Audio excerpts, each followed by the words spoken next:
ሰላም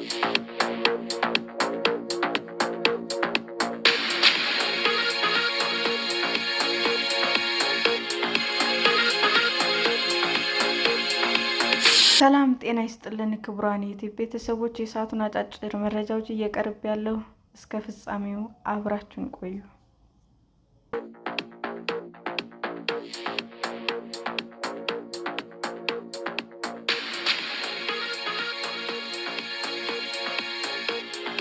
የኢራን የኒውክሌር ግንባታ በምን ደረጃ ላይ ይገኛል? አሁንም ስጋት ነውን? የኢራን የኒውክሌር ፕሮግራም ዳግም ዓይን ውስጥ ገብቷል። ዩናይትድ ስቴትስ የጦር ጀቶችና መርከቦችን ወደ ቀጠናው አስጠግታለች። አሜሪካ ኢራን ከስምምነት ላይ የማትደርስ ከሆነ ጥቃት ለመፈጸም ተሰናድታ እየጠበቀች ነው። ፕሬዚዳንት ትራምፕ በአውሮፓውያኑ የካቲት 19 ተጨባጭ ስምምነት ላይ መድረስ ካልቻለች መጥፎ ነገር ይከሰታል ሲሉም አስጠንቅቀዋል። የኒውክሌር ጦር መሳሪያ ሊኖራቸው አይችልም። በጣም ቀላል ጉዳይ ነው። የኒውክሌር ጦር መሳሪያ ካላቸው በመካከለኛው ምስራቅ ሰላም ሊኖር አይችልም ሲሉም አቋማቸውን አሳውቀዋል። ኢራን ግን የኒውክሌር ቦምብ እንዲኖራት እንደማትፈልግ በተደጋጋሚ ተናግራለች። ነገር ግን በርካታ ሀገራት እንዲሁም የዓለም አቀፍ የኒውክሌር ተቆጣጣሪ ድርጅት የኢራንን ቃል አምነው መቀመጥ አይፈልጉም። የኢራን የኒውክሌር ፕሮግራም በምን ደረጃ ላይ ነው የሚገኘው? በእስራኤልና በኢራን መካከል ባለፈው ዓመት ሰኔ ወር ለ12 ቀናት ጦርነት ከተካሄደ በኋላ የኢራን የኒውክሌር ፕሮግራም ያለበት ደረጃ በግልጽ አይታወቅም። ዩናይትድ ስቴትስ ጦርነቱን ለአጭር ጊዜ ተቀላቅላ በኢራን የኒውክሌር ተቋም ላይ የአየር ድብደባ ፈጽማለች። ጥቃቱ የደረሰባቸው ተቋማት በሲፋሃን የሚገኘው የኒውክሌር የምርምር ተቋም፣ በናታንዝ እና ፎርዶ የሚገኙ ዩራኒየም ለማበልጸግ የሚያገለግሉ ማዕከሎች ናቸው። ከጥቃቱ በኋላ ትራምፕ ተቋማቱ ከጥቅም ውጭ ሆነዋል ሲሉ ተናግረዋል። ከሳምንት በኋላ ግን የዓለም አቀፍ የኒውክሌር ተቆጣጣሪ ኤጀንሲ ኃላፊ ራፋኤል ግሮሲ በተቋማቱ ላይ የደረሰው ጥቃት ከባድ ቢሆንም ሙሉ በሙሉ አለመውደማቸውን በመግለጽ በወራት ውስጥ በማበልጸግ ሊጀምሩ ይችላሉ ሲሉም ተናግረዋል።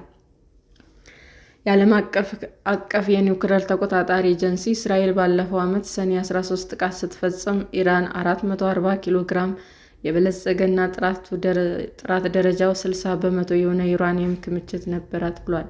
ይህም የጦር መሳሪያ ለማምረት ጥቂት ብቻ የቀረው ማለት ነው። ግሮስ በጥቅምት ወር ለአሶሺየትድ ፕሬስ እንደተናገሩት ይህ መጠን ከበለጸገ ለ10 የኒውክሌር ቦምቦችን በቂ ይሆናል። በህዳር ወር የኢራን የውጭ ጉዳይ ሚኒስትር አባስ አራጋቺ ለዘ ኢኮኖሚስት እንደተናገሩት ዩራኒየም ማበልጸጉ አሁንም ቆሟል ብለዋል። ባለፈው ወር ለፎክስ ኒውስ ደግሞ ተቋማቱን ማሽኖችን አውድሟቸዋል፣ ግን ቴክኖሎጂው ሊደበደብ አይችልም፣ እናም ቁርጠኝነታችን ሊደበደብ አይችልም ብለዋል። ግሮስ በጥር ወር ለሮይተርስ እንደተናገሩት የዓለም አቀፍ የኒውክሌር ተቆጣጣሪ በኢራን ውስጥ በቦምብ ጥቃት ያልደረሰባቸው 13 የኒውክሌር ጣቢያዎች መመልከት ችሏል። ነገር ግን 3ቱ ቁልፍ ቦታዎች መመርመር አልቻለም። ኤጀንሲው ለመጨረሻ ጊዜ የኢራን ከፍተኛ የበለጸገ የዩራኒየም ክምችት ከፈተሸ 7 ወራት ሆኖታል ብለዋል። በተለይም የክምችቱ ቦታና ሁኔታው እንዲሁም የማበልጸጊያ ተቋማቱ ሁኔታ ላይ እርግጠኛ አይደለም። እዚህ እንዴት ደረስን? የኢራን መንግስት የኒውክሌር ዓላማ ለሰላማዊ አገልግሎት ብቻ መሆኑ በተደጋጋሚ ይገልጻል። አገሪቱ የፈረመችው ስምምነት የሚፈቅደው የኒውክሌር ቴክኖሎጂ ለሕክምና፣ ለግብርና እና ለኢነርጂ አገልግሎት ብቻ መጠቀም ሲሆን የኒውክሌር ጦር መሳሪያዎች መታጠቅን ይከለክላል። ይሁን እንጂ በዓለም አቀፍ የኒውክሌር ተቆጣጣሪ ኤጀንሲ የተደረገ ለ10 ዓመታት የዘለቀ ምርመራ ኢራን ከ1980ዎቹ መጨረሻ እስከ 2003 ድረስ ከኒውክሌር ጦር መሳሪያ ከመስራት ጋር ተያያዘ የተለያዩ ተግባራት እንዳከናወነች አረጋግጧል። ኤጀንሲው መረጃ እንደሚያመለክተውም ይህ ፕሮጀክት አማድ በመባል የሚታወቅ ፕሮግራም ከዚያም በኋላ ተቋርጧል። ሆኖም ግን በ2009 የምዕራባውያን የስለላ ተቋም የፎርዶን ተቋም መገንባት ማወቅ ችለዋል። በአውሮፓውያኑ 2015 ኤጀንሲው ሪፖርት እንዳመለከተው ከ2009 በኋላ በኢራን ውስጥ የኒውክሌር ጦር መሳሪያ ከመገንባት ጋር የተያዙ ተጨባጭነት ያላቸው እንቅስቃሴዎች አልታዩም ብሏል። እንዲሁም በ2015 ኢራን ከ6 የዓለም ሀያላን መንግስታት ጋር ስምምነት ተፈራረመች። በዚህም ምክንያት የማዕቀብ እፎይታ ለማግኘት በምትኩ የኒውክሌር እንቅስቃሴዎቿ ላይ ጥብቅ ገደብ ለማድረግ ተስማምታለች። ስምምነቱ ለኒውክሌር ኃይል ምርት ተስማሚ የሆነው 3.67 በመቶ ማበልጸግ እና በፎርዶ ላይ ያለውን ማበልጸግ በተጠናከረ ክትትል ማቆም የሚሉ ይገኙበታል። ነገር ግን በ2018 ፕሬዚዳንት ትራምፕ ኢራን የኒውክሌር ጦር መሳሪያ ለማምረት የምታደርገው ጥረት ማስቆም አልቻልንም በሚል ከስምምነቱ በመውጣት ማዕቀብ እንደገና ጥለዋል። ኢራን የስምምነቱ ገደብ በመጣስ ዩራኒየምን ወደ 60 በመቶ በማበልጸግ ዩራኒየም ለማበልጸግ የሚያግዙትን የተራራቁ መሳሪያዎችን በመጠቀም እንዲሁም የፎርዶ ማበልጸጊያ እንደገና ስራ በማስጀመር ምላሽ ሰጥታለች። ሰኔ 12 2025 የኤጀንሲው የቦርድ አመራሮች ኢራን ከሁለት አስርት ዓመታት በኋላ ለመጀመሪያ ጊዜ የገባችውን ስምምነት መጣሷን በይፋ አስታውቋል። በማግስቱም እስራኤል የአየር ድብደባ ጀመረች። ኢራን በኒውክሌር ተቋማቱ አሁን ምን እያደረገች ነው? የሳተላይት ምስሎች በቅርብ ወራት ውስጥም በናታንዝ እና በኢስፋሃን የኒውክሌር ጣቢያዎች ላይ አንዳንድ ስራዎች እየተከናወኑ መሆኑን ያሳያሉ። በኢስፋሃን ወደ ዋሻው ህንፃ የሚወስዱ ሁሉም መግቢያዎች አሁን የተዘጉ ይመስላሉ።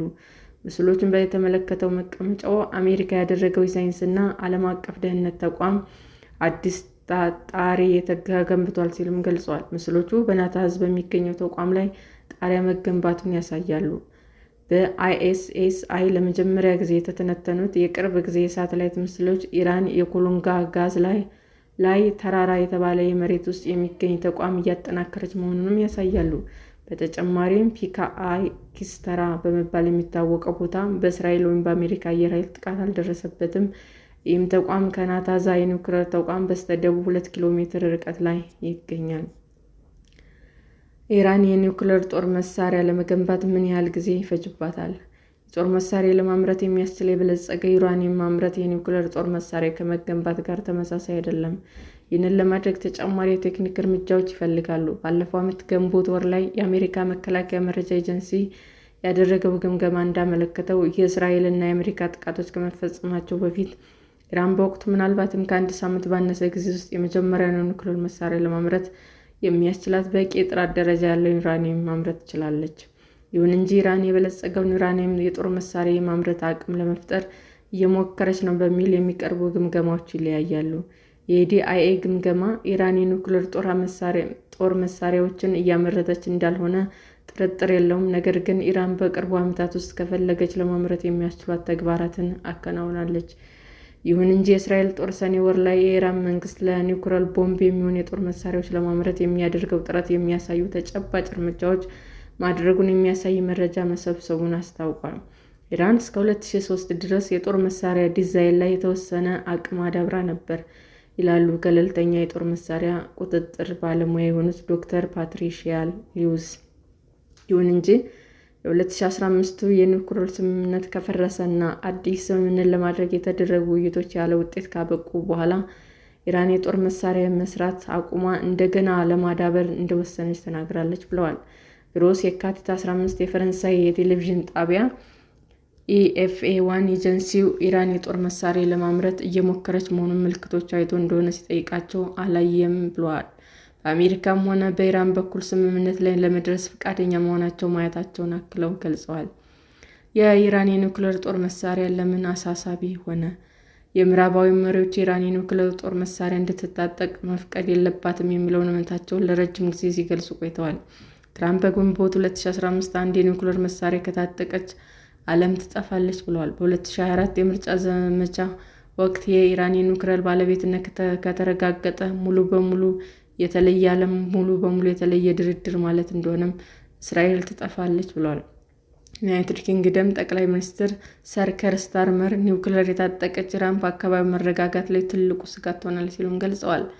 በዩኬ የሚገኘው የሮያል ዩናይትድ ሰርቪስ ኢንስቲትዩት የመካከለኛው ምስራቅ ባለሙያ የሆኑት ዶክተር ኤችኤ ሄላየር የቀጠናውን ውጥረት ይጨምራል፣ በተለይም ለእስራኤል እና ለዩናይትድ ስቴትስ የሚፈጠረውን ቀውስ ለመፍታት የሚያደርጉትን ጥያቄ ያወሳስበዋል ይላሉ። አንዳንድ ተንታኞች የኢራን የኒውክሌር ጦር መሳሪያ መታጠቅ በቀጠናው ላይ ሊያፈረጥማት ይችላል፣ ከቻይና እና ሩሲያ ጋር ያላትን ግንኙነት ሊያጠናክርና ከሳውዲ አረቢያ ጋር የጦር መሳሪያ ውድድር ሊያነሳ እንደሚችል ይከራከራሉ። እስራኤል ምንም እንኳ በይፋ ባታምንም ወይም ባትክድም የኒውክሌር ጦር መሳሪያ እንዳላት ይታወቃል። ሄሌየር ይህ ማለት ኢራን የኒውክሌር ጦር መሳሪያ መታጠቅ እውን የሚሆን ከሆነ ወዲያውኑ ፍጥጫ ውስጥ ከመግባት ይልቅ የጋራ መከላከያ ይሆናል ማለት ነው ሲሉም ይከራከራሉ። አብዛኞቹ የቀጠናው ሀገራት የእስራኤልን ኃይል እንደ መላምታዊ የኢራን ቦምብ ሳይሆን እንደ አሁናዊና አደፍራሽ የጸጥታ ስጋት አድርገው ይመለከቱታል ብለዋል። ኢራን የኒውክሌር ጦር መሳሪያ መታጠቅ ትልቁ አደጋ በግጭት ወቅት የሚኖር የስሌት ስህተት ነው ብለዋል። ሰላም ጤና ይስጥልን ውድ የዩቲዩብ ቤተሰቦቼ እንዴት ናችሁ? አዲስ ጀማሪ ነኝና ሰብስክራይብ ያደረጋችሁ አበረታቱኝ። አመሰግናለሁ።